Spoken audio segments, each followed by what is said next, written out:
और इतिहास के जरिए हम उन चीजों को भी समझने की कोशिश कर रहे हैं कि इतिहास पर बात करने का अर्थ क्या होता है।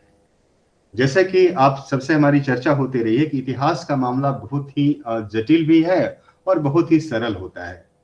कई बार जब हम इतिहास की बातचीत करते हैं, इतिहास पर विचार करते हैं, तो हमें बार बार लगता है कि आखिर इतिहास में ऐसा क्या है जिसके बारे में इतनी बातचीत करना बहुत जरूरी है।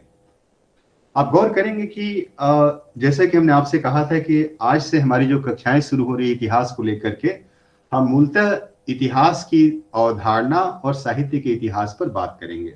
और इस पर मैं आपसे आपके साथ 2-3 लेक्चर शेयर करूंगा और फिर हम बातचीत भी हमारी जारी रहेगी। तो मैं ये आपसे कह रहा था कि इतिहास पर बात करना सबसे सरल भी होता है और सबसे जटिल भी होता है। जैसे आप जितने लोग यहाँ बैठे हैं, सबको अपने इतिहास के बारे में थोड़ी बहुत जानकारी है। उदाहरण के लिए मेरा जन्म 1965 में हुआ, 1965 में हुआ है, और अब ये 2020 का समय है, तो मेरी उम्र 55 साल है। इसका मतलब कि मेरे पास मेरा जो इतिहास है, अब 55 साल का इतिहास है। अब इस इतिहास में क्या जरूरी होता है?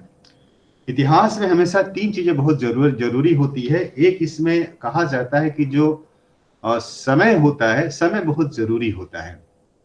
समय मीन्स की जो डेट होते हैं, जैसे मेरा जन्म 1965 में हुआ है।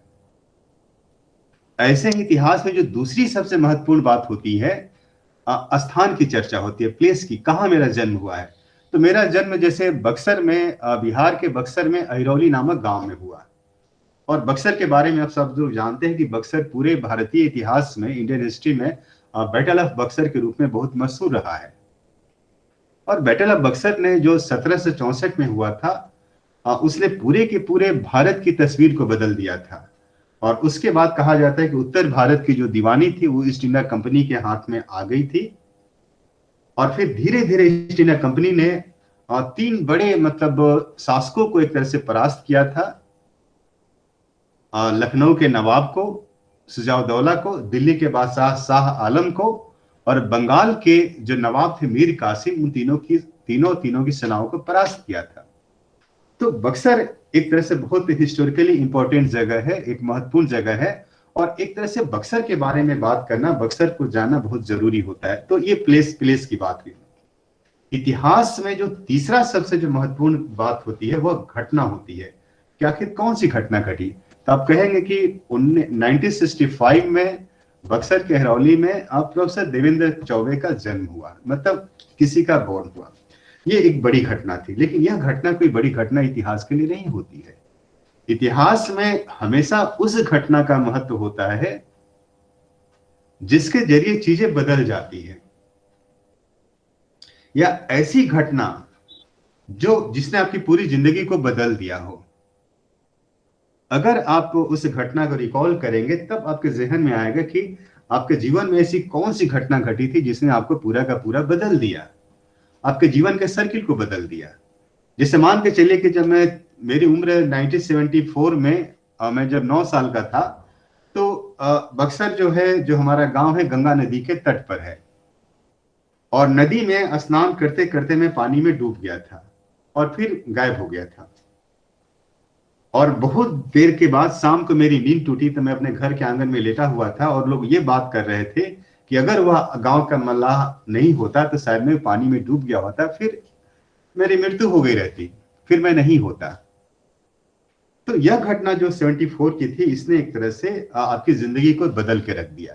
तो ऐसे ही घटनाएं जीवन में होती है कि अगर वह घटना घट जाती तो शायद आप नहीं होते, या आप होते तो बड़ी आपकी उपस्थिति एक अलग तरह से होती। तो इतिहास हमेशा ऐसे ही घटनाओं को एक तरह से बार बार एक तरह से नोटिस करने की मांग करता है। और इसीलिए कहा जाता है कि इतिहास पर विचार करना दुनिया का सबसे अच्छा काम है। वह व्यक्ति सबसे बढ़िया होता है जो इतिहास के बारे में सचेत होता है, एक एक चीजों को बारीकी से देखता है कि हाँ, ये हमारे जीवन में, जाहिर है कि जब आप अपने जीवन की बातचीत करते हैं तो उस बहाने एक तरह से आप अपने परिवार की बात करते हैं, उस परिवार के बहाने आप अपने गांव या समाज की बात करते हैं, और उस गांव और समाज के बहाने कहीं ना कहीं आप एक तरह से उस जिला की बात करते हैं, उस पूरे इलाके की बात करते हैं, और इसके बहाने कहीं ना कहीं आप पूरे प्रांत की बात करते हैं। और उस प्रांत के बहाने कहीं ना कहीं पूरे देश की बात करते हैं। और पुनः आप कह सकते हैं कि देश के समानांतर आप पूरी दुनिया के बारे में भी बात करते हैं। जैसे अगर मान लीजिए कि 1965 से लेकर के 2020 के बीच, अगर मान लीजिए कि 1975 में इमरजेंसी लगी भारत में, तो इमरजेंसी की घटना सिर्फ मेरे जीवन की घटना नहीं थी या मेरे समाज की घटना नहीं थी। उस घटना ने पूरे के पूरे भारतीय समाज को प्रभावित किया, भारत की राजनीति को प्रभावित किया, या भारतीय पूरे लोकतंत्र को भी प्रभावित किया। कहीं ना कहीं ऐसी ही घटनाएं जो होती है, इतिहास इसी तरह की घटनाओं से इतिहास बनता है। और यह मानकर चला जाए कि अगर 1975 में इमरजेंसी जैसी घटनाओं ने जो सबसे बड़ा काम किया, जो हमारी डेमोक्रेसी थी, जिसे हम लोकतंत्र कहते हैं या जिसे हम जनतंत्र कहते हैं, उस जनतंत्र को एक तरह से एक काउंटर पैसेज के रूप में खड़ा किया और कहा कि हमें ऐसे डेमोक्रेटिक स्ट्रक्चर पर भी पुनर्विचार की जरूरत है। और इतिहास हमेशा ऐसे ही चीजों को एक तरह से कहा जाता है कि इन्हीं सारी चीजों को धीरे धीरे एक तरह से बारीकी के साथ एनालिसिस करने की मांग करता है। और इसीलिए कहा जाता है कि इतिहास पर बात करना दुनिया का सबसे अच्छा काम होता है। अगर अगर एक बार आपकी इतिहास में दिलचस्पी हो गई, आप में से किसी की भी दिलचस्पी हो गई, आपको फिर लगेगा कि इतिहास के अलावा और कोई चीज नहीं है दुनिया में। और आप जानते हैं कि इतिहास में दिलचस्पी सबकी होती है, हर कोई अपना इतिहास जानना चाहता है, और इसी तरह से हर कोई दूसरे का भी इतिहास जानना चाहता है। और दूसरे का इतिहास जानने का अर्थ यह भी होता है कि कहीं ना कहीं उस इतिहास के जरिए और उस ऐतिहासिक घटनाओं के जरिए हम उन चीजों को बारीकी से पकड़ने की कोशिश करते हैं जिनका गहरा संबंध किसी भी राष्ट्र या समाज की सामाजिक गतिशीलता से होता है, सोशल मोबिलिटी से होता है, कि कैसी चीजें परिवर्तित होकर आगे बढ़ रही है, कैसे चीजें धीरे धीरे मतलब आपके सामने इमर्ज होकर के सामने आती जा रही है। और इसीलिए कहा जाता है कि एक तरह से इसी तरह से जब हम साहित्यिक इतिहास में बात करते हैं तो आप देखेंगे कि हर महीने कम से कम हजारों की संख्या में कहानियां, कविताएं, लेख, निबंध पत्र पत्रिकाओं में छपते रहते हैं। यहां तक कि जो आपका सोशल मीडिया है, फेसबुक है या यूट्यूब है, यहां पर भी हर दिन प्रतिदिन लाखों की संख्या में साहित्यिक पाठ अपलोड किए जा रहे हैं। लेकिन उन सारे पाठों, ये सारे के सारे पाठ साहित्य का हिस्सा या इतिहास का हिस्सा नहीं बनते हैं। इनमें से एक कोई रचना ऐसी होती है जो अचानक आपके सामने आती है, बिजली की तरह आती है, पूरी पहुंच जाती है आपके जहन में, और फिर लगता है कि हाँ, वह रचना हमें आकर्षित करती है, वह रचना हमें प्रभावित कर रही है। और तब आप उस रचना को लेकर के आप बारीकी के साथ सोचना शुरू करते हैं कि वह रचना आपको क्यों प्रभावित करती है, उसके पीछे क्या क्या कौन सा तत्व काम कर रहा है। और तब आपको लगेगा कि वह रचना आपको इसलिए प्रभावित करती है, उस रचना के पीछे कोई ना कोई ऐसा ऐतिहासिक संदर्भ है, हिस्टोरिकल पर्सपेक्टिव है, जो आपको बार बार अतीत के अंदर जाने के लिए बाध्य कर रहा है। और यह सभी रचनाओं के साथ नहीं होता है, सारी कविताओं के साथ नहीं होता है। रेयर कहा जाता है कि कभी कभी कोई ऐसी रचना आती है जो इतिहास बनाने का काम करती है, और वही रचनाएं इतिहास में दर्ज भी हो जाती है। आप कह सकते हैं कि इतिहास, जैसा मैंने कहा, इतिहास बहुत ही सरल विषय है, इसमें कोई कठिनाई नहीं है। क्योंकि हम किसी के बारे में, कहा जाता है कि दुनिया में जितनी भी चीजें हैं, हर चीज का इतिहास है। कल्पना करिए कि अगर आपका सबसे प्रिय अगर भोज्य पदार्थ गेहूं है या चावल है, तो इस चावल का भी कोई ना कोई इतिहास होगा। तो दुनिया में कौन पहला आदमी होगा जिसने चावल के दाने कहीं से उठाए होंगे, वो दाना उसे बहुत अच्छा लगा होगा, और फिर उसने उसी तरह के दानों की तलाश करके और फिर किसी ना किसी तरीके से उसका पुनर्उत्पादन करके उसको पूरे की पूरी एक तरह से कृषि संस्कृति के रूप में तब्दील कर दिया होगा, और फिर धीरे धीरे चावल की खेती होने लगी होगी। इसकी खोज करना जो इतिहास के जो भी छात्र होते हैं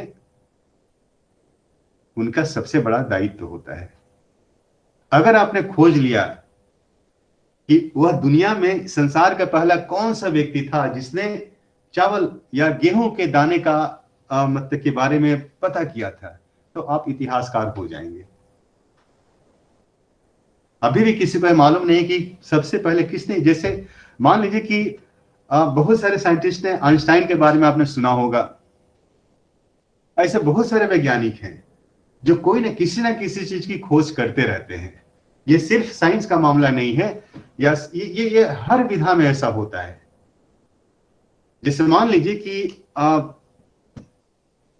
शंकराचार्य ने अद्वैत वेदांत जैसी चीज की खोज की, और अद्वैत वेदांत के बारे में कई लोग को भ्रम होता है कि वेदांत का मतलब कि वेद का अंत हो गया। ऐसा नहीं होता है, बल्कि इसका अर्थ यह था कि उन्होंने एक तरह से मतलब उस पूरे के पूरे उस ट्रेडिशंस की पुनर्व्याख्या की, और ब्रह्म सूत्र और ऐसे जो पाठ थे उनके आधार पर वेदांत की पुनर्व्याख्या करते हुए बताया कि असल में इसको ऐसे देखने की जरूरत है। और कहा जाता है कि 8वीं शताब्दी में शंकराचार्य ने पूरे भारतीय ज्ञान परंपरा का यह जो पाठ था, वेद जो पाठ था, उसकी पुनर्व्याख्या इसलिए किया कि बीच के पिछले 800 वर्षों में उनके बारे में तरह तरह की धारणाएं हो रही थी, गलत गलत मैसेजेस जा रहे थे। उस पाठों की पुनर्व्याख्या करके उन्होंने उसको थोड़ा सिस्टमेटाइज किया। कहने का मतलब कि इतिहास हमेशा ऐसी ही चीजों को पकड़ने की कोशिश करता है, और इसी से इतिहास बनता है। और इसीलिए इतिहास की जब धारणाओं पर बातचीत होती है कि कोई आपसे सीधे पूछता है कि इतिहास क्या है, बड़ी मुश्किल होता है बताना, लेकिन सब लोग कहते हैं कि हाँ, इतिहास वह होता है जिसमें अतीत के बारे में बातचीत होती है, या जिस डिसिप्लिन में, जिस विधा में किसी भी विषय के अतीत के बारे में बातचीत होती है, वह इतिहास होता है। जैसे मान लीजिए कि आप लोग जेएनयू के छात्र हैं, आपसे पूछा जाए कि जेएनयू का इतिहास क्या है, तो सबसे पहली जो बात आपको पकड़नी पड़ेगी, जेएनयू की स्थापना कब हुई थी और कब से यहां पढ़ाई लिखाई शुरू हुआ। तो फिर हम लोग कहेंगे कि जेएनयू की स्थापना 1969 में हुई थी, 1969 में हुआ था या हुई थी इस विश्वविद्यालय की स्थापना। और वहां से अब इस विश्वविद्यालय के करीब करीब कितने साल हो गए, 50 साल हो गए इस यूनिवर्सिटी के। और फिर पूछा जाएगा कि आपके भारतीय भाषा केंद्र की कब शुरुआत हुई, तो कहेंगे हाँ, इसकी शुरुआत 1974 में हुई। तो 1974 में आपका ये विभाग बना, भारतीय भाषा केंद्र बना। और इस तरीके से मतलब हम एक तरह से आप भारतीय भाषा केंद्र के जो छात्र हैं, वे अपने विश्वविद्यालय के इतिहास के बारे में और वे अपने सेंटर के, अपने विभाग के बारे में जानकारी प्राप्त करते हैं। इसकी बहुत सारी जानकारियां हैं, ये तो मैंने बहुत सामान्य जानकारी दी। और ऐसी ही जानकारी को इतिहास में कहा जाता है कि यह सूचनात्मक जानकारी होती है। लेकिन इतिहास सिर्फ सूचनाओं से इतिहास में काम नहीं चलता है। इतिहास कहता है कि सूचना तो हमारी प्राथमिक पहली मतलब एक तरह से कहिए कि पहली मतलब एक तरह से पहला कदम है सूचना। उसके बाद क्या हुआ, उसके बाद पिछले पूरे 50 साल में इस यूनिवर्सिटी में भाषा संस्थान की स्थापना हुई, अंतर्राष्ट्रीय अध्ययन संस्थान की स्थापना हुई, समाज विज्ञान संस्थान की स्थापना हुई, कंप्यूटर स्कूल की स्थापना हुई, एनवायरमेंटल साइंस की पढ़ाई शुरू हुई, लाइफ साइंस की पढ़ाई शुरू हुई, मॉलिक्यूलर मेडिसिन की पढ़ाई शुरू हुई, बायोटेक की पढ़ाई शुरू हुई। और आप जानते हैं कि हमारे देश में जो सबसे पुराना कंप्यूटर का स्कूल है, कंप्यूटर साइंस का, वह जेएनयू में पढ़ाई शुरू हुई थी। ये 1900 कहा जाता है 1975 के आसपास की बात है। तब कंप्यूटर के बारे में कोई जानता तक नहीं था पूरे देश में। तो कहने का मतलब कि इतिहास हमेशा इसी तरह से धीरे धीरे अतीत की तरफ प्रवेश करता है और वहां तक जाता है जहां पर उसका जो आखिरी जो स्रोत होता है, जो जिसका बैक बैरियर कहते हैं, जहां पर उसे जाकर के रुकना पड़ता है, फिर वहां से एक तरह से कहा जाता है कि वहां से उस विषय की शुरुआत हुई है। तो इतिहास के बारे में कहा जाता है कि इतिहास हमेशा बहुत सरल होता है, लेकिन इतिहास के जो कदम होते हैं, कदम बहुत गहरे होते हैं, काफी बारीक होते हैं और बहुत धीरे अतीत की तरफ जाते वहां तक पहुंचता है जहां से उस चीज का ओरिजिन हुआ था, जहां से उस चीज की शुरुआत हुई थी। और इसीलिए कहा जाता है कि इतिहास के बारे में जानने का जो दूसरा सबसे बड़ा मतलब एक तरह से कहा जाता है कि जो हमारी मतलब समझ होती है कि हमें बार बार ये देखने की कोशिश करनी चाहिए, जो मैं आपसे पिछली क्लास में कह रहा था। मैंने पिछली क्लास में आपसे एक बात कही थी कि इतिहास होता नहीं है, इतिहास बनाया जाता है। हर बार एक ऐसा कर्ता आता है जो एक नया इतिहास बना देता है, और फिर वहां से इतिहास की पूरी धारा बदल जाती है। और जब इतिहास की पूरी धारा बदलती है तो फिर पूरी दुनिया भी बदलनी शुरू हो जाती है। दुनिया में जितनी भी तब्दीलियां हुई हैं, उन तब्दीलियों को बनाने में, उन तब्दीलियों को एक तरह से क्रिएट करने में, उसको एस्टेब्लिश करने में इतिहास या इतिहास के कारकों की सबसे बड़ी भूमिका रही है। और इतिहास के जो कारक होते हैं, इतिहास के जो विचारक होते हैं, हमेशा इस बात की खोज करते रहते हैं। और इसीलिए कहा जाता है कि इतिहास को ठीक ठाक समझने के लिए हमें ऐतिहासिक विवरणों में भी जाने की जरूरत पड़ती है कि डिस्क्रिप्शंस क्या क्या है, उसके विवरण क्या है, हमें उसके डिटेल्स को जानना पड़ता है हर चीज के। जैसे यह कलम आपके सामने है, इस कलम का भी कोई ना कोई इतिहास होगा। यहां तक कि जो नाखून हमारे हैं, नाखून का भी इतिहास हो सकता हो। जब आप आचार्य हजारी प्रसाद द्विवेदी के इतिहास पढ़ते हैं, नाखून क्यों बढ़ते हैं, तो फिर इसका मतलब कि द्विवेदी जी नाखून जैसे बहुत माइनर चीजों पर भी बारीकी से विचार करते हैं, आचार्य हजारी प्रसाद द्विवेदी।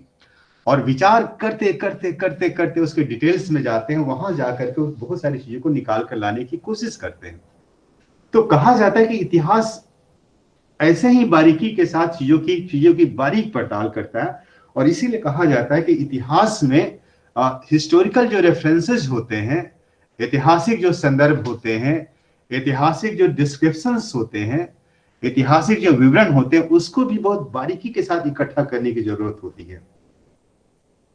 जब आप किसी चीज की छानबीन शुरू करते हैं तो बहुत सारे डिटेल्स मिलते हैं आपको, उन डिटेल्स को इकट्ठा करना बहुत जरूरी होता है। और कहा जाता है कि हमेशा इस बात की चर्चा होती है कि इतिहास जो बनाने का जो पूरा प्रोसेस होता है, या बनाने की जो पूरी प्रक्रिया होती है, लोग कहते हैं उसके चार चार स्टेजेस होते हैं।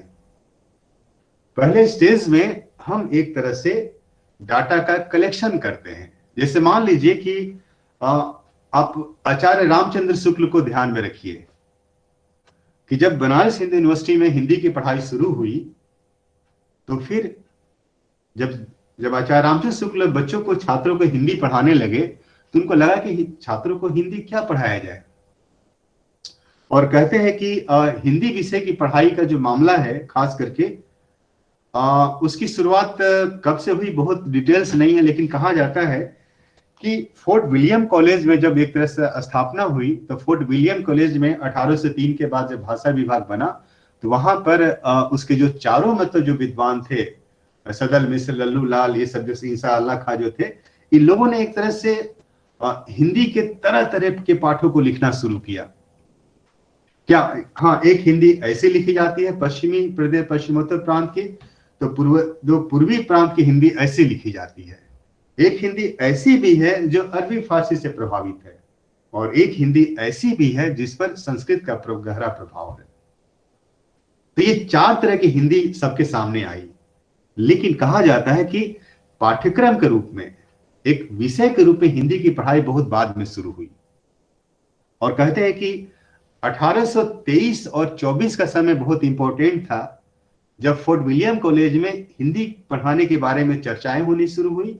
और उसी साल आगरा कॉलेज, जो आगरा का जो आगरा कॉलेज है, वहां पर भी हिंदी विषय की पढ़ाई शुरू हुई, या हिंदी में पाठ्य पुस्तक के निर्माण की प्रक्रिया शुरू हुई। और उसी का नतीजा है कि 1830 तक होते होते 1826 में हिंदी का पहला अखबार छपा, उदंत मार्तंड। और 1830 होते होते दो ऐसे विद्वान आए हिंदी में, राजा शिव प्रसाद सिंह सितारे हिंद और राजा लक्ष्मण सिंह, जो एक तरह से हिंदी को लेकर के जिन्होंने बहस करना शुरू किया। फिर धीरे धीरे हिंदी का विकास होना शुरू हुआ। इन दोनों विद्वानों ने एक तरह से हिंदी के विकास में बहुत मदद किया प्रारंभिक दौर में। और फिर उसके बाद जो भारतेंदु काल शुरू होता है, तो फिर हिंदी का पूरा रूप आपके सामने। तो आचार्य रामचंद्र शुक्ल के सामने जो सबसे बड़ी मुश्किल थी कि अपने छात्रों के, जैसे आप सब लोग हमारे सामने छात्र के रूप में बैठे हुए हैं, और चाहे शिवांगी हो, चाहे ऋषु। ऋषु, आप अपना वीडियो ऑन करिए, चाहे ऋषु हो या फिर ऐसे सारे लोग हो, अनुष्का हो, तो ये बहुत सारे छात्र आचार्य रामचंद्र शुक्ल के सामने भी क्लास में बैठे होंगे और शुक्ल जी सोच रहे होंगे कि हम छात्रों को क्या पढ़ाएं हिंदी के नाम पर। और तब उन्होंने एक तरह से मतलब हिंदी के नाम पर देखा कि रामचरितमानस सबसे पॉपुलर किताब है हिंदी में तुलसीदास का, तो उसको उन्होंने पढ़ाना शुरू कर दिया। और फिर सूरदास को पढ़ाना शुरू कर दिया, फिर वैसे ही जयसी को पढ़ाना शुरू किया। कबीर उनको बहुत पसंद नहीं आए, लेकिन फिर भी कबीर के बारे में बातचीत करना शुरू किया और यही सारी बातचीत करते। फिर लगा कि अच्छा उसके पहले क्या मिलता है। उसके पहले देखा उन्होंने कि हाँ चंद बरदाई का एक तरह से रासो किताब दिखाई पड़ती है, और फिर ऐसी किताबों को उन्होंने खोज करनी शुरू की और फिर थोड़ा उसके बारे में भी छात्रों को बताया। और ऐसे करते हुए कहा जाता है कि शुक्ल जी 1919 के बाद लगातार एक तरह से 22 तक ये काम करते रहे और तब उनको लगा कि नहीं, फिर अलग से काम करना शुरू किया। फिर धीरे धीरे उनकी तुलसीदास के बारे में उनके निबंध छपे, फिर सूरदास में निबंध छपा, जयसी पर छपा और फिर धीरे धीरे ये चीजें आने लगी। और तब उनकी एक किताब आई जिसको त्रिवेणी के नाम से आप लोग जानते हैं। तो कई बार होता है कि शुरुआती दौर में हम छात्रों को क्या पढ़ाएं, हमारे पास कोई सामग्री नहीं होती है और ये करते करते करते करते शुक्ल जी 1927 तक आते आते उनके जितने भी नोट्स थे छात्रों को पढ़ाने वाले, उसको उन्होंने इकट्ठा किया और फिर नागरिक प्रचारणी सभा ने उसको एनालिसिस किया और 1929 में जाकर के उसको किताब के रूप में छापी, जिसको आप जानते हैं हिंदी साहित्य का इतिहास। तो अगर आप इस पूरे प्रोसेस पर गौर करेंगे कि इतिहास कैसे बनता है, तो इतिहास का जो पहला जो मतलब बनने की जो प्रक्रिया होती है उसमें डाटा का कलेक्शन किया जाता है कि किन किन लेखकों को पढ़ाना जरूरी है। उन लेखकों की सूची बनाई जाती है, उनके पाठों को इकट्ठा किया जाता है और उसके बाद कहा जाता है कि उन लेखकों के उसको क्रम से उसको सजाया जाता है। जैसे मान लीजिए कि शुक्ल जी ने 5 लेखकों को इकट्ठा किया होगा, चंद बरदाई, तुलसीदास, जयसी, सूर, कबीर, भारतेंदु और जयशंकर या महादेव वर्मा या निराला। तो मान लीजिए कि इसके बाद, इस क्रम के बाद अब ये 5 लेखक हमने नाम लिए, तो इसके बाद शुक्ल जी को लगा कि हम इसमें सबसे पहले किसको पढ़ाएं। तो उनको लगा कि अच्छा जो सबसे सीनियर मोस्ट राइटर है उसको पढ़ाया जाए। तो मान लीजिए कि रासो को उन्होंने पहले नंबर पर रखा उदाहरण के लिए। फिर लगा कि फिर किसको पढ़ाएं, तो फिर लगा कि तुलसीदास को पढ़ाया जाए, फिर लगा कि सूर को पढ़ाया जाए क्रम से, फिर लगा कबीर को पढ़ाएं, फिर लगा जयसी को पढ़ाएं और तब लगा कि भारतेंदु को पढ़ाया जाए। अगर मान लीजिए कि वो भारतेंदु को सबसे पहले पढ़ाते और उसके बाद सूरदास को पढ़ाते, फिर तुलसीदास को पढ़ाते, तो ये थोड़ा क्रम अलग अलग रहता है।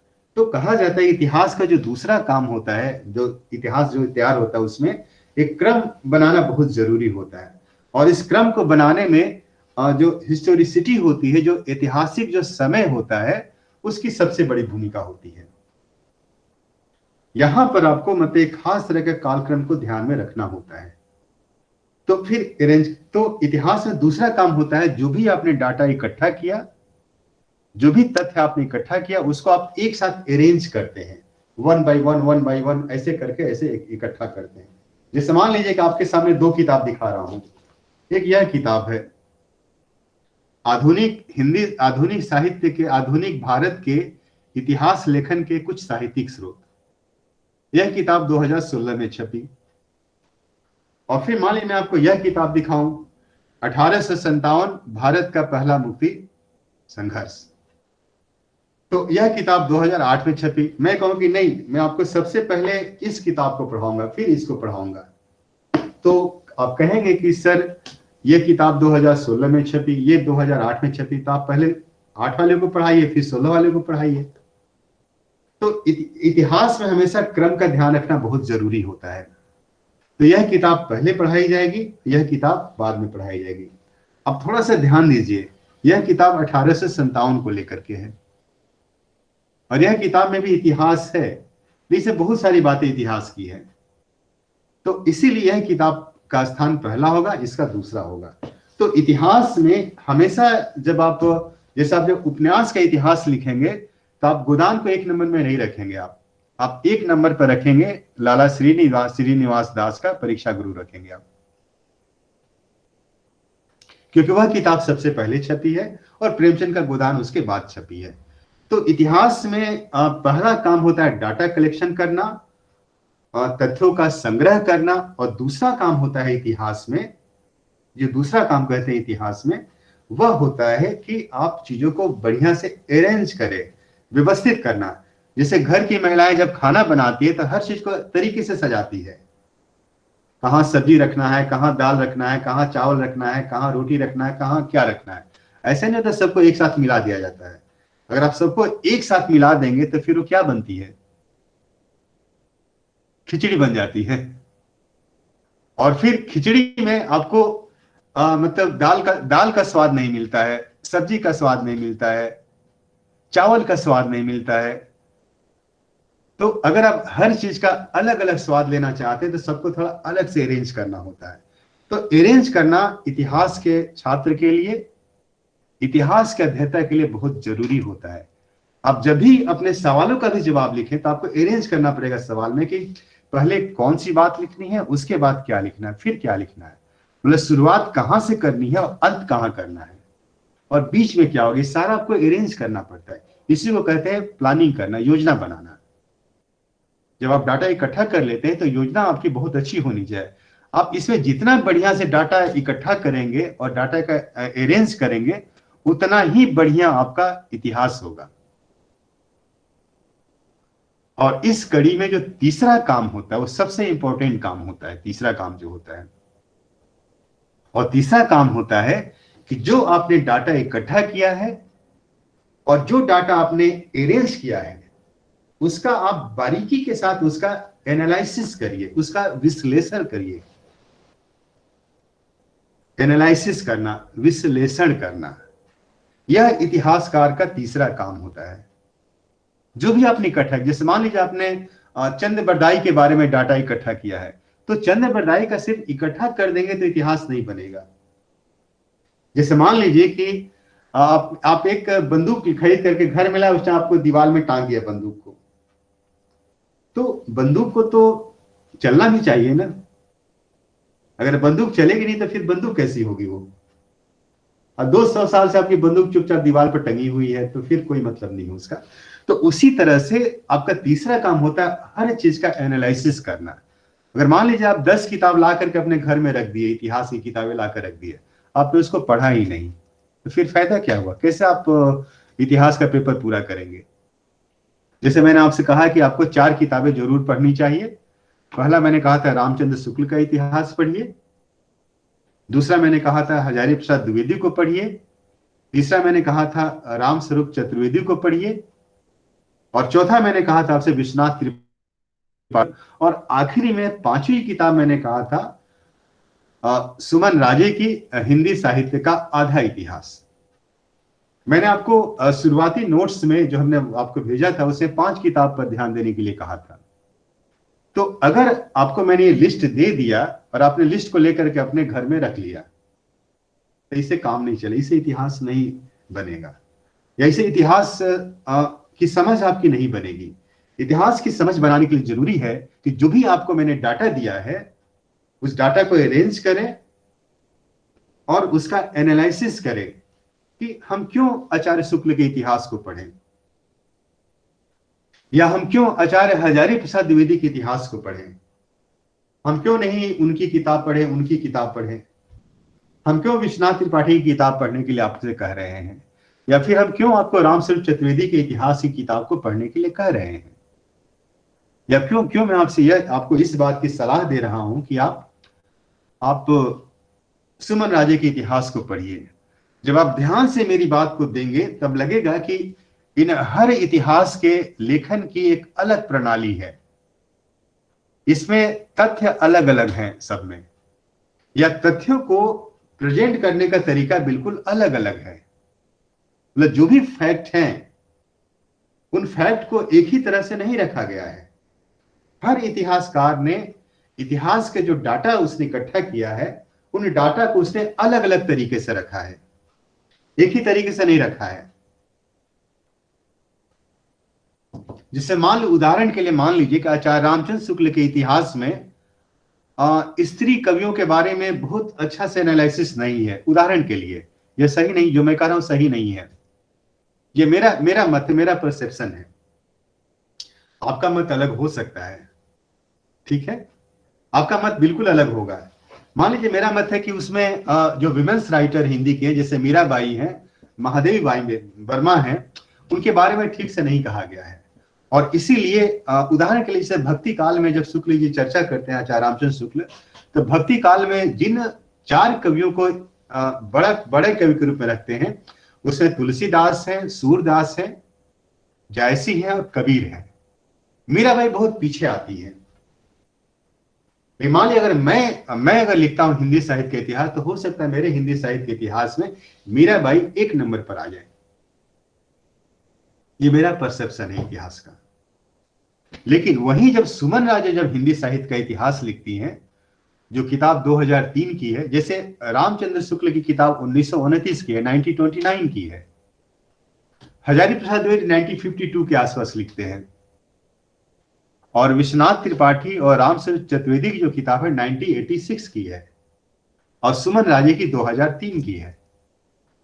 तो सुमन राजे की किताब में हिंदी साहित्य का आधा इतिहास में आप देखेंगे कि वहां पर महिला जो लेखिकाएं हैं वे सबसे ऊपर आ गई हैं। वहां उस किताब में पुरुष लेखकों की चर्चा नहीं है। आप कहेंगे क्या ऐसा भी इतिहास होता है जिसमें एक भी पुरुष लेखक के बारे में चर्चा नहीं हो, फिर कैसा इतिहास होगा? तो आप कहेंगे कि हाँ सर, उन्होंने तो नाम ही दे रखा है हिंदी साहित्य का आधा इतिहास, मतलब पुरुष के बारे में तो सबने लिख दिया है, मैं सिर्फ महिलाओं के बारे में लिख रही हूं। तो कहा जाता है कि इतिहास मतलब जो मैंने कहा मैंने कहा आपसे शुरू में कि इतिहास होता नहीं, इतिहास हमेशा बनाया जाता है। तो तीसरा काम, जो बेसिक काम होता है इतिहास को तैयार करने का, इस तीसरे काम में होता है कि आप एक तरह से बारीकी के साथ, एक तरह से एक एक तथ्य का बारीकी से एनालिसिस करते हैं। मतलब बहुत बारीकी के साथ उसका एनालिसिस करना बहुत जरूरी होता है। और अगर आप बारीकी के साथ एनालिसिस नहीं करेंगे तो आपको हमेशा एक तरह से आपके जो निष्कर्ष होंगे, निष्कर्ष आपके कभी भी सही निष्कर्ष नहीं होंगे। और कहा जाता है कि किसी भी इतिहास में सही निष्कर्ष निकालने के लिए बहुत बारीकी के साथ तथ्यों का एनालिसिस करना बहुत जरूरी है। मान लीजिए कि अगर शुक्ल जी ने बारीकी के साथ एनालिसिस नहीं किया होता, फिर क्या होता? आप यह भी जानते हैं कि आचार्य शुक्ल के पहले हिंदी साहित्य में 3-4 किताबें और आ चुकी थी, जिससे 1913 में मिश्र बंधु विनोद आ चुका था। 1886 में जॉर्ज गिरेसन की किताब आ चुकी थी, और उसी तरह से 1872-73 के आसपास श्री सिंह सरोज की किताब आ चुकी थी, श्री सरोज आ चुका था। या थोड़ा और पहले जाएंगे तो 1962 के आसपास राजा श्री प्रसाद सिंह सितारे हिंद की, आप डेट को थोड़ा वेरीफाई भी करेंगे आप लोग, इतिहास तिमिरा नाशक जैसी किताब आ चुकी थी। थोड़ा और पहले जाएंगे आप तो आप देखेंगे कि 1839 से 42 के बीच में गारसा दत्तासी का, या 1840 के आसपास गारसा दत्तासी का हिंदी साहित्य का इतिहास फ्रांसीसी भाषा में आ चुका था। इतनी बहुत सारी किताबें थी, और शुक्ल जी के सामने बहुत बड़ी चुनौती थी कि कैसे एक नए इतिहास को लिखें। तो हमेशा होता है कि इतिहासकार की जो सबसे बड़ी जिम्मेदारी होती है, आप सब लोग इतिहास के छात्र हैं, तो आपकी जो सबसे बड़ी जिम्मेदारी है कि जो भी डाटा है, जो भी तथ्य है, उसको बारीकी के साथ पढ़ें। आपको यह भी देखना चाहिए कि प्रेमचंद ने अपने उपन्यास का नाम गोदान क्यों रखा, या फिर तितली क्यों रखा, या फिर ऐसे ही मान लीजिए कि जयशंकर प्रसाद ने अपने नाटक का नाम ध्रुव स्वामिनी क्यों रखा, रामगुप्त क्यों नहीं रखा। हमेशा आप देखेंगे कि इतिहासकार, जो अच्छा इतिहासकार होता है, जो बहुत मतलब कहा जाता है कि जिसकी वाकई बेहतर इतिहासकार होता है या इतिहास का जो बेहतर अध्येता होता है या छात्र होता है, वह हर जगह ठहरता है, रुकता है और बारीकी से चीजों को देखने लगता है कि अच्छा ऐसा क्यों है। और इसीलिए कहते हैं इतिहास में बार बार ये सवाल आता है कि ऐसा क्यों है, ऐसा क्यों हुआ, इसके पीछे कारण क्या रहा होगा। और फिर यही जो रीजनिंग है, यही जो कारण है, आप देखेंगे कि यही कारण आपको इतिहास बनाने के पीछे जो तथ्य छिपा होता है, जो वो बारीक बात छिपी होती है, उसके करीब ले जाने की कोशिश करता है। अगर आप नहीं ठहरेंगे, जैसे अंगुली माल डाकू के बारे में आपने सुना होगा, बहुत सारे लोग अंगुलियां काट करके माला बना के पहनता था। जब गौतम बुद्ध मिले तो बुद्ध ने कहा कि अब कब रुकोगे। बुद्ध को भी भय था कि बुद्ध की भी हत्या हो सकती थी, उनके भी हाथ काटे जा सकते थे, बुद्ध की उंगलियां भी काटी जा सकती थी। लेकिन फिर भी गौतम बुद्ध उसके करीब गए, वहां से उस रास्ते से गुजरे, और जब उनके सामने आया और उनसे पूछा, और जब वो संवाद हुआ तो बुद्ध ने कहा कि कब रुकोगे। तो इतिहास के छात्रों को, इतिहास के अध्येताओं को हमेशा पाठ में, चाहे कोई नोवेल के बारे में लिखे, चाहे किसी कहानी के बारे में लिखे, चाहे किसी भी चीज के बारे में लिखे, हमेशा उसको एक तरह से कहा जाता है कि उसको रुकना पड़ता है, ठहरना पड़ता है, और ठहर करके बहुत बारीकी के साथ उस चीज को देखना पड़ता है। जैसे कल एक इतिहास के कार्यक्रम में हम लोग बैठ के बातचीत कर रहे थे, एक बेंगलोर की संस्था है अभ्युदय करके, उनका स्वाधीनता सेनानियों पर एक कार्यक्रम आ रहा था। उस कार्यक्रम में आशीष पांडे नाम के एक सज्जन थे, जिनके बारे में हमने पिछली बार आपसे चर्चा की थी। आशीष पांडे ने बताया कि जो बलिया की जो मिट्टी है वो काली मिट्टी है। अब मान लीजिए कि काली मिट्टी तो काली भी होती है, गोरी भी होती है, और जो लोग राजस्थान के यहाँ पर बैठे होंगे और जो राणा प्रताप के हल्दी घाटी के इलाके के हैं, वहां की मिट्टी तो पीली होती है, और कहीं की मिट्टी बिल्कुल भुरभुरी लाल भी होती है। तो उसके पीछे रीजन क्या है। अब देखिए यहां पर इतिहासकार का दिमाग काम करने लगता है। अब आशीष पांडे ने कल कहा कि वहां की मिट्टी इसलिए काली मिट्टी है, वहां शहीदों का इतना रक्त बहा, इतना रक्त बहा, जो सफेद मिट्टी थी उस पर खून गिरा। जब खून गिरा तो धीरे धीरे उस मिट्टी में खून जम गया, और जब सफेद और लाल जब मिले आपस में तो काले हो गए, इसीलिए मिट्टी काली हो गई वहां की। मतलब इतना खून बहा है बलिया में कि वहां की पूरी मिट्टी काली हो गई। अब एक दूसरा उदाहरण मैं देता हूं, फिर मैं कहा कि बक्सर का उदाहरण आपसे मैं देता हूं। थोड़ा बक्सर की चर्चा मैं बहुत अधिक करूंगा आपसे इतिहास में जब भी चर्चा होगी तो वहां बक्सर के बारे में कहा जाता है कि जब वहां 1764 का वार हुआ तो सोचिए कि नवाब मीर कासिम की फौज थी और अंग्रेज की फौज थी, दोनों लड़ी, और बक्सर के उस मैदान में कितना खून बहा होगा। और फिर लखनऊ के नवाब सुजाउद्दौला की सेना आई, वो सेना हजारों की संख्या में थी।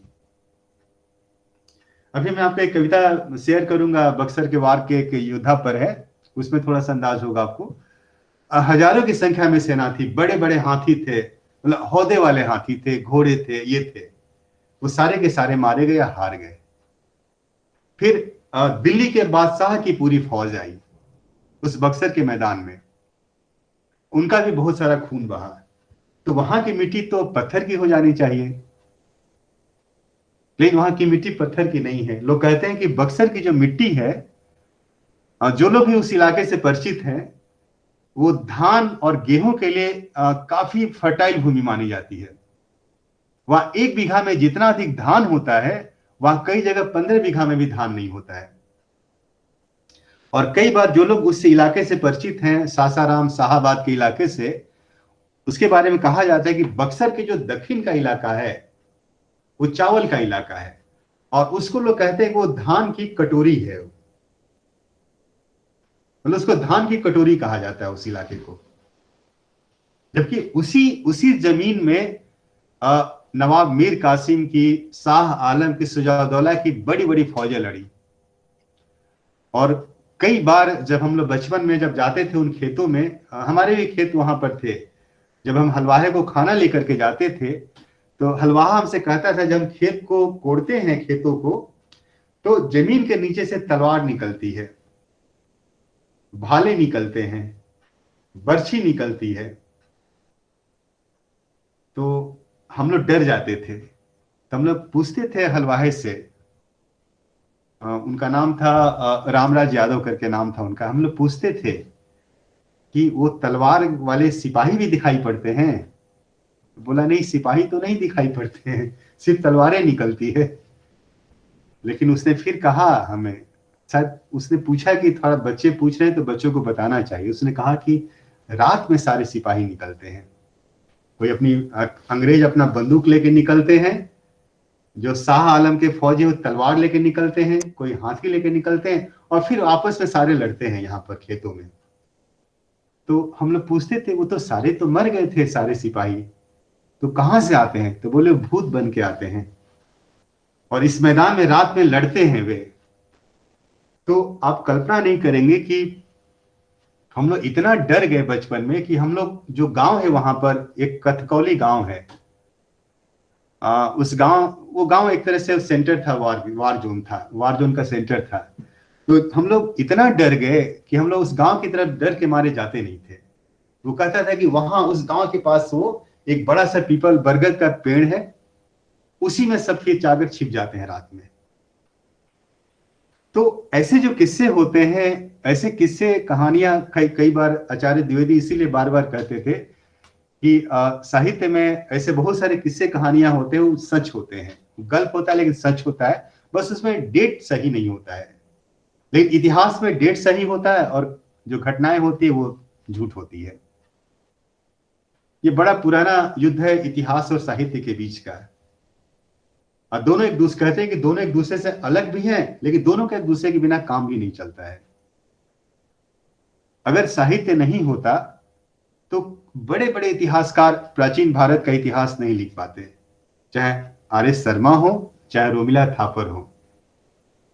रोमिला थापर ने जो भारत का इतिहास लिखा है, प्राचीन भारत का इतिहास लिखा है, उसमें संस्कृत के महाकाव्यों की एक तरह से प्राइमरी सोर्स के रूप में उसका इस्तेमाल किया है। Even RS. शर्मा ने भी प्राइमरी सोर्स के रूप में उसका इस्तेमाल किया है। तो साहित्य के बिना इतिहास का काम नहीं चल सकता है। वैसे ही इतिहास के बिना साहित्य का काम नहीं चल सकता है। अगर इतिहास नहीं होगा तो आपकी साहित्य की समझ बिल्कुल अधूरी है।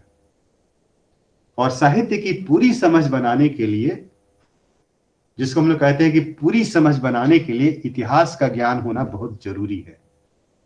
तो वही रामराज अहिर हम लोग से कहते थे कि रात में सारे निकलते हैं और फिर पेड़ पर दिन में छिप जाते हैं। तो हम लोग बोलते थे कि पेड़ पर इतने सैनिक कहाँ छिपते हैं? तो बोलते थे कि पेड़ के पास ना एक कुआं है, वो सारे कुएं के अंदर चले जाते हैं। तो बहुत मुश्किल होता था हम लोग को। और कल्पना करें कि हम लोग इतना डर गए थे उस तरफ जाने से कि हम लोग ने बचपन में कभी जाने की हिम्मत नहीं हुई। और फिर जब हम लोग गांव छोड़कर शहर में पढ़ने आ गए और फिर वहां से रांची, रांची से फिर दिल्ली आना हुआ, तो उसी बीच लेकिन वो बात मेरे ध्यान में बैठी रही। अचानक एक बार कहते हैं कि 1996 में जब मैं पीएचडी अपनी जमा कर रहा था, तो अचानक एक कार्यक्रम में आप लोग ने नंदन पत्रिका पढ़ी है बच्चों की, नंदन, या जानते हैं उसके बारे में? तो उसकी संपादक से मेरी मुलाकात हो गई, क्षमा शर्मा से, साहित्य अकेडमी के कार्यक्रम में। तब हम लोग पीएचडी के छात्र थे। तो मैं कहानियां लिखता था, तो कहा तुम कहानी एक लिख दो। तो मैंने कहा कि एक भूत के बारे में कहानी है, लिखूं? तो बोले कौन सा भूत? फिर मैंने बताया 1764 के बारे में। तो बोली ये भूत नहीं है, ये इतिहास की बात, तुम इस पर कहानी लिखो। और फिर तब मैंने पहली बार उस पर कहानी लिखी, बरगद बरगद कहे कहानी। और वह कहानी नंदन पत्रिका में छपी और उसकी बहुत चर्चा हुई, बच्चों की कहानी की। तब उन्होंने पूछा एक दिन मुझसे कि तुम क्या उस गांव में गए हो, उस पेड़ के पास? बोले नहीं, नहीं गए हैं। बोले तुम उस पेड़ के पास अब जाओ। आप कल्पना नहीं करेंगे, फिर मैं 2000 के आसपास में दोबारा बक्सर गया और अपने एक मित्र से मैंने कहा, और उनके साथ में डरते डरते, अब तो खैर डर नहीं था वैसा, मैं फिर उस गांव में गया। वहां गांव गए, फिर उस गांव का पूरी कहानी ध्यान में आई। तो लोगों ने बताया कि 1764 के वार में अंग्रेज तो जीत गए इस युद्ध को। हेक्टर मुनरो उसका नायक था, अंग्रेज कैप्टन था। और उसके बाद उसने अंग्रेज फौज की लाशों को अपना ठीक ठाक से उनका दाह संस्कार कर दिया। लेकिन जो भारतीय जो सिपाही थे, चाहे शाह आलम के हो, चाहे मीर कासिम के हो, या चाहे सुजाउद्दौला, उनको उसने वैसे ही खेतों में छोड़ दिया, उनकी लाशों को। और बाद में तब कहते हैं उसी कथकौली गांव के लोग जो थे वो भाग गए थे, जो आए उन्होंने सारी लाशों को इकट्ठा किया। और जो गांव के बाहर जो कुआं था, आप गौर करेंगे कि हर गांव में कुएं होते हैं, गहरे गहरे कुएं होते हैं। उन्होंने फिर सारी लाशों को कुएं में डाल दिया, पूरी लाश कुएं से भर गई। वो जो हथियार जो खेतों में बिखरे हुए थे, भाला तलवार बर्छी, उनको भी उस कुएं में डाल दिया और फिर उसको मिट्टी से भर दिया। अब मिट्टी से भर के उसके ऊपर एक बरगद का पेड़ लगा दिया। 1700 कहते हैं 1764 में ये युद्ध हुआ था, 22 अक्टूबर 1764 को हुआ था। लगा दिया और फिर उसके बाद मतलब धीरे धीरे वो पेड़ बड़ा होने लगा। आज भी वह पेड़ है वहां पर, उस गांव में आज भी पेड़ है। पेड़ बहुत विशाल पेड़ है। फिर बाद में वहां एक चबूतरा बना दिया और फिर वो मतलब ठीक ठाक है। जब इस युद्ध का जब 250 साल पूरा हुआ था 2014 में, तो एक हम लोगों ने कार्यक्रम किया था उस गांव में। और उसका हमने बिहार सरकार को एक चिट्ठी लिखी। फिर बिहार सरकार ने फिर उसको बढ़िया युद्ध का स्मारक बना दिया। आप में से कोई भी जब विजिट करेगा उस गांव को तो आपको स्मारक अब दिखाई पड़ेगा। वो पेड़ आज भी है वहां पर। तो फिर 2000 के बाद मैंने फिर इस पर एक बड़ी कहानी लिखी। उस कहानी का नाम रखा 1764। वह कहानी फिर हंस पत्रिका में राजेंद्र यादव ने छापी, 2003 में छापी। और बाद में 2016 में उस कहानी का अनुवाद अंग्रेजी में हुआ, जो साहित्य अकेडमी की पत्रिका इंडियन लिटरेचर ने छापी, 2016 में इसी नाम से छापी।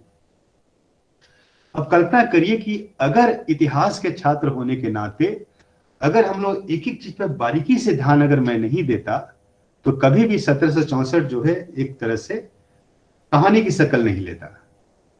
हमेशा इतिहास, आपको कहा जाता है कि इतिहास की जो सबसे बड़ी खासियत होती है, इतिहास की जो सबसे बड़ी विशेषता होती है कि इतिहास आपको हमेशा क्रिएटिव बनाता है, आपको सर्जक बनाता है, आपको रचनाशील बनाता है। आप जितना इतिहास पढ़ेंगे, आपकी जो इमेजिनेशन की जो क्षमता है, जो इमेजिनरी जो पावर है, जो कल्पना की क्षमता है, वह उतनी ही बड़ी होती जाएगी। आपके कहा जाता है कि आपके मतलब दिमाग का विस्तार होगा। और कहते हैं कि हमारे यहाँ दो चीज की चर्चा होती है ना, तंत्र की और मंत्र की। दोनों बहुत पॉपुलर शब्द हैं, इंडियन माइथोलॉजी के भी बहुत पॉपुलर शब्द हैं। और कहा जाता है कि ये पारंपरिक ज्ञान की बातचीत के भी बहुत पॉपुलर शब्द हैं दोनों, तंत्र और मंत्र। तंत्र में क्या होता है और मंत्र में क्या होता है? कहा जाता है कि तंत्र में दो शब्द है, तन अत्र। तंत्र में तन मतलब शरीर का विस्तार होता है। और इसीलिए जो असुर समाज होता है वो उसमें तांत्रिक अधिक होते हैं, उनका तन का विस्तार बहुत होता है, शरीर बढ़ता है उसमें। और जो मंत्र होता है, मंत्र में मन का विस्तार होता है। मन मतलब मस्तिष्क, मतलब माइंड। वहां पर माइंड का, दिमाग का विस्तार होता है। जैसे सुर जो होते हैं उनके अंदर मन मतलब माइंड का विकास होता है, वो ज्ञानी होते हैं, मतलब वो अपने शरीर पर ध्यान कम देते हैं, बुद्धि पर अधिक ध्यान देते हैं। तो कहा जाता है कि आप इतिहास जितना पढ़ेंगे, इतिहास पढ़ेंगे, उतना ही आपके जो दिमाग की जो क्षमता है, जो इमेजिनरी पावर है, जो कल्पनाशीलता, उतना ही उसका विकास होगा। और साहित्य में तो आप जब साहित्य पढ़ते तो वहां भी कल्पना होती है। बिना कल्पना के, बिना इमेजिनेशन के साहित्य नहीं होता है। आपसे अगर कोई पूछे कि साहित्य की सबसे बड़ी विशेषता क्या है, आप क्या बताएंगे? आपको सीधे यह बताना चाहिए कि साहित्य की सबसे बड़ी विशेषता है कल्पना। बिना कल्पना के, बिना इमेजिनेशन के साहित्य नहीं होता है। यह इमेजिनेशन जो है, यह जो कल्पना है, वही साहित्य को दूसरी विधाओं से अलग करता है। कहानी में कल्पना होना बहुत जरूरी है। कहानी में केवल तथ्य होगा तो फिर कहानी कहानी नहीं होगी। जब तक उस कहानी में कल्पना तत्व आप नहीं लेकर के आते हैं। उपन्यास बिना कल्पना के उपन्यास नहीं हो सकता है। और इसीलिए कहा जाता है कि इमेजिनेशन जो होता है वो सबसे बड़ी चीज होती है। लेखक का सबसे बड़ा हथियार जो होता है कल्पना की ताकत होती है। जिस लेखक के पास जितनी बड़ी कल्पना होगी उसका दिमाग उतना ही बड़ा होगा। प्रेमचंद का दिमाग बहुत बड़ा था, उनके पास बहुत हाई लेवल के इमेजिनेशन थे। जयशंकर प्रसाद के पास बड़े पैमाने पर कल्पना ताकत थी। तुलसीदास के पास तो इतनी अधिक कल्पना है कि आप कल्पना ही नहीं कर सकते हैं उसकी। सूरदास तो अंधे थे, सोचिए कि कल्पना करके कितना बड़ा साहित्य लिख दिया आपके सामने। कबीर के यहां कल्पना तत्व की बहुत कमी है और इसीलिए रामचंद्र शुक्ल उनको थोड़ा सा साहित्यकार मानने से थोड़ा परहेज करते हैं। कबीर बहुत बड़े बुद्धिजीवी हैं, बहुत बड़े लेखक कबीर हैं, लेकिन उनके यहां कल्पना वाला जो तत्व है थोड़ा सा कम है, क्योंकि वो यथार्थ की बात करते हैं। और यथार्थ की बात करना, उस जमाने में बहुत कम लोग थे जो यथार्थ की बात करते थे। और इसीलिए आज या समकालीन समय में, आधुनिक काल में कबीर इसलिए बड़े कवि हो गए कि समकालीन समय में, आधुनिक काल में यथार्थ में हम सबसे अधिक विश्वास करते हैं, हम रियलिटी पर भरोसा करते हैं, हम यथार्थवाद के काफी करीब हैं। इसलिए कबीर हमें बहुत अच्छे लगते हैं आज के समय में। लेकिन पुराने समय में तुलसीदास लोग को बहुत अच्छे लगते थे जब हम उतने यथार्थवादी नहीं थे। जयसी अच्छे लगते थे, सूरदास अच्छे लगते थे, मीराबाई अच्छी लगती थी, क्योंकि ये हाई लेवल की इमेजिनरी पावर उनके पास है। तो ये समय का फर्क होता। और इस बात को तय करने की जिम्मेदारी जो होती है इतिहास की होती है। यह ध्यान में रखिएगा, इतिहास ही वह विधा है जो किसी लेखक को बड़ा बनाता है और किसी लेखक को छोटा बनाता है। जिस व्यक्ति की चर्चा इतिहास में हो जाती है वो बड़ा लेखक हो जाता है, और जिस व्यक्ति के बारे में, जिस लेखक के बारे में इतिहासकार 5 पन्ना लिख दे इतिहास में, वो तो बहुत बड़ा लेखक हो जाएगा। कई लोग कहते इतिहास में नाम आता ही नहीं है। एक बार हमारे पुराने शिक्षक प्रोफेसर मैनेजर पांडे एक किस्सा सुना रहे थे जोधपुर यूनिवर्सिटी का, कि एक वहां के लेखक को इतिहास में आने की बहुत ललक थी कि मेरा नाम इतिहास में आ जाए। और उसी बीच एक इतिहास की नई किताब छपी। तो प्रोफेसर मैनेजर पांडे बता रहे थे कि 2-3 लोग उनके पास वह नई किताब लेकर के गए, बोले कि ये इतिहास की नई किताब छपी है। बोले अच्छा, बोले इसमें आपका भी नाम है। बोले अच्छा अच्छा मेरा नाम है, जल्दी दिखाओ। तो बोले नहीं, पहले आप हमें चाय पिलाइए, कुछ मिठाई खिलाइए, तब हम आपको दिखाएंगे नाम। तो बेचारे उस लेखक ने चाय पिलाई, मिठाई खिलाई, और फिर मतलब कहा कि अब तो दिखाओ। तो बोले देखिए। तो कहाँ है? तो बोले कि पेज नंबर 332 पर देखिए। उस लेखक ने पेज नंबर 332 पर देखा, वो पूरा पन्ना पढ़ के कहीं उनका नाम नहीं था वहां पर। तो बोले कि तुम लोग तो धोखा दे रहे हो, इसमें कहीं मेरा नाम ही नहीं है। बोले ध्यान से पढ़िए, आपका नाम है। तो बोले कि नाम नहीं है। तो बोले लिखा है ना कि समकालीन लेखकों में ये आदि आदि बड़े लेखक हैं। बोले आपका नाम आदि आदि में है। तो इतिहास में आने की ललक सब लेखक की होती है। मतलब आदि आदि में तो सारे लेखक शामिल हैं, लेकिन आप देखेंगे कि शुक्ल जी लेखों की चर्चा 3 तरह से करते हैं। एक के बारे में 5 पन्ना लिखते हैं, तुलसीदास के बारे में। कुछ लोग के बारे में 1 पैराग्राफ लिखते हैं, कुछ लोग के बारे में 1 लाइन लिखते हैं, और कई लोग का सिर्फ नाम लेते हैं, खाली नाम है। कई लोग का आदि आदि आदि है। तो इसीलिए इतिहास में आने की ललक सबकी होती है, और इसीलिए कहा जाता है इतिहासकार की जिम्मेदारी बहुत बड़ी जिम्मेदारी होती है। और अगर इतिहासकार बारीकी के साथ काम नहीं करे, सावधानी के साथ काम नहीं करे, तो फिर बहुत मुश्किल होता है। और इसीलिए कहा जाता है कि इतिहासकार को ईमानदार होना बहुत जरूरी है, उसको हाईली ऑनेस्ट होना चाहिए, उसी को इतिहास में जगह देनी चाहिए जो वाकई इतिहास में जगह पाने लायक है। और जो इतिहास में जगह पाने लायक नहीं है उसको इतिहास में कभी जगह नहीं देना चाहिए। सिर्फ 20 किताब लिख देने से, 25 किताब लिख देने से कोई लेखक नहीं होता है। लेखक की सबसे बड़ी भूमिका होती है कि अपने समय के सच की व्याख्या कैसे और कितने बड़े पैमाने पर करता है। यह भी मान के चलिए कि जो लेखन होता है वह झूठ पर आधारित नहीं होता है।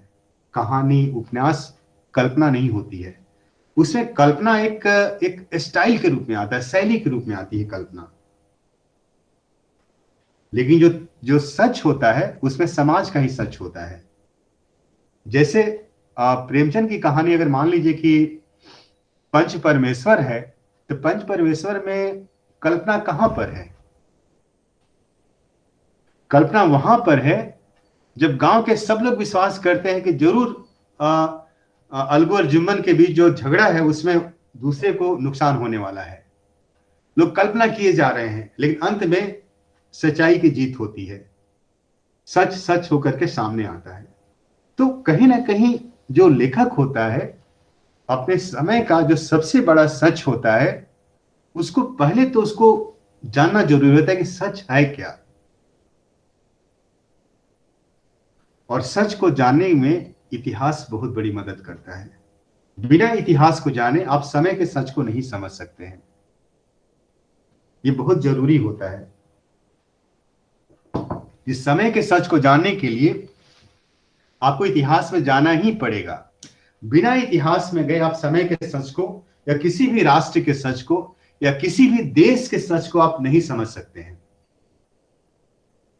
वह इतिहास ही वह एक ऐसी मतलब विधा होती है, यह इतिहास एक ऐसी जमीन होती है जहां पर जा करके, जिसके ऊपर खड़ा होकर के आप सच को समझते हैं और वहीं से सच की व्याख्या करने की क्षमता भी मिलती है।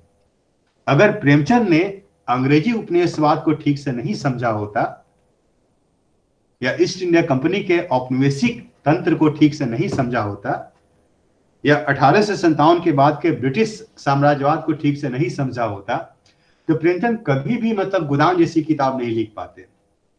यहां तक कि प्रेमचंद कभी भी पंच परमेश्वर जैसी कहानी नहीं लिख पाते, या यहां तक कि प्रेमचंद कभी भी बड़े घर की बेटी जैसी कहानी नहीं लिख पाते। बड़े घर की बेटी का तो यही है ना कि गांव से लोग, एक आदमी शहर में काम करता है जो पढ़ा लिखा है और पूरा पैसा गांव भेजते रहता है, जो ईस्ट इंडिया कंपनी के आने के बाद से हो रहा था। लोग परिवार से अलग शहर में रहते थे, अंग्रेज के ऑफिस में काम करते थे या किसी भी सरकारी दफ्तर में काम करते थे। तो यह इतिहास की बहुत बड़ी परिकल्पना होती है। इतिहास की बहुत बड़ी मतलब बात होती है कि इतिहास हमेशा, इतिहास जो बनता है ऐतिहासिक डिस्क्रिप्शन से बनता है, ऐतिहासिक विवरणों से बनता है। और इसीलिए इतिहास को मतलब समझने के लिए बहुत जरूरी है हम इतिहास के इन सवालों को ठीक से समझें। तो इन्हीं कुछ बातों के साथ हम आज की बातचीत अब समाप्त करते हैं। और जो मैंने बताया उसके बारे में ध्यान से सोचिएगा, समझने की कोशिश करिएगा, और फिर अगली क्लास में हम थोड़ा इस पर बातचीत और करेंगे। ठीक है? तो आप लोग 2 मिनट विश्राम लीजिए और उसके बाद हम मतलब आगे आपसे बातचीत करेंगे।